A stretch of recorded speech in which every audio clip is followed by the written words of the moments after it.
हनुमान जी से हुए कहे के बाद जन्माता जानकी कहल हो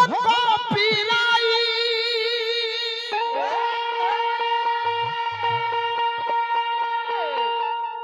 ए रघुराई से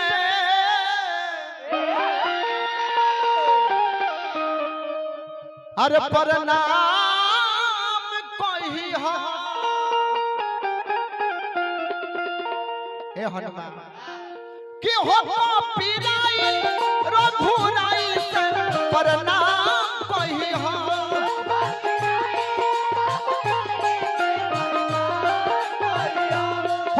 पीराई रघुराई से प्रणाम कही हो कैसे सिया बिना पर श्री राम कही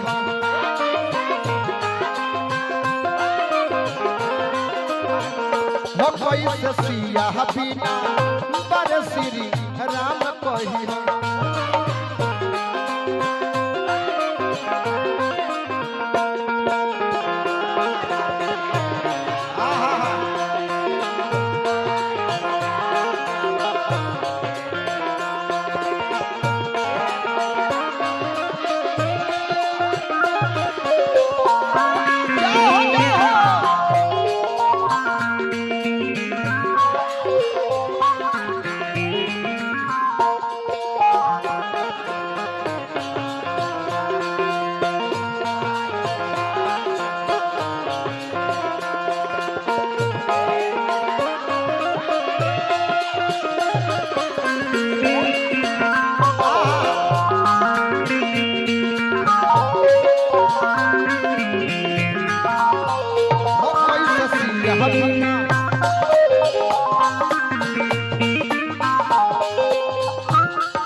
हमने के प्रिय भाई हमके विनय भैया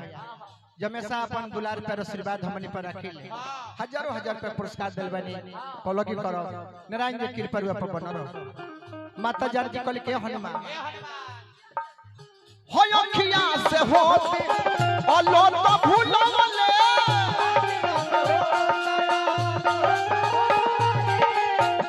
अखिया से होते अलो तो भूलले होता सी के अपना उ काहे बिसरवले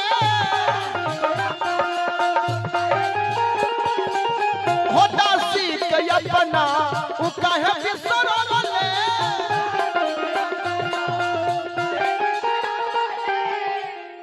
हो उनके फिकी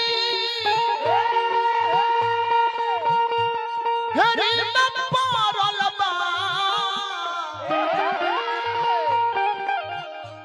अरे परान कही हो उनका फिकिर बिना परवा परान कही हो कैसे सिया बिना पर श्री राम कही हो कैसे सिया बिना पर श्री राम कही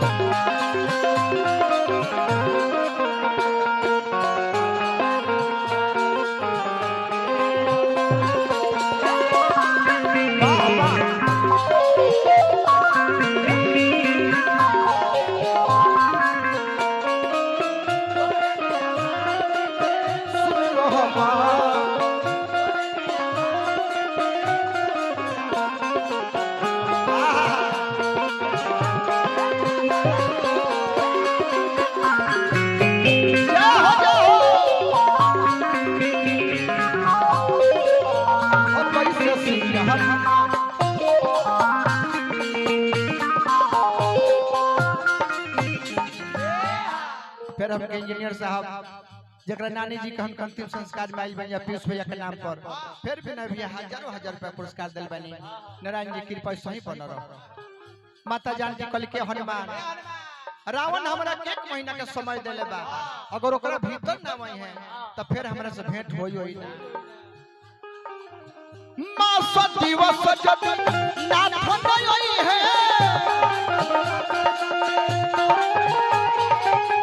मास दिवस जब नाथ ना वही है हल चल यजी यज नहीं पई है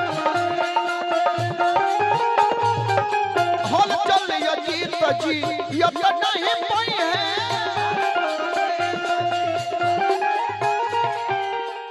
फिर हम के राहुल यादव जी जकरा नाम पर के बिना भी फिर पुरस्कार दिल बानी बहुत बहुत स्वागत नारायण जी कृपा व सब पर बनल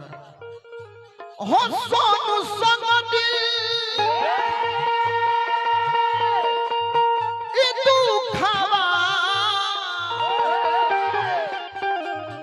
अरे तमाम कोई हा सोनू संग दिल दुखवा तमाम कोई हा पैसे सिया बिना पर श्री राम कोई हा पैसे सिया बिना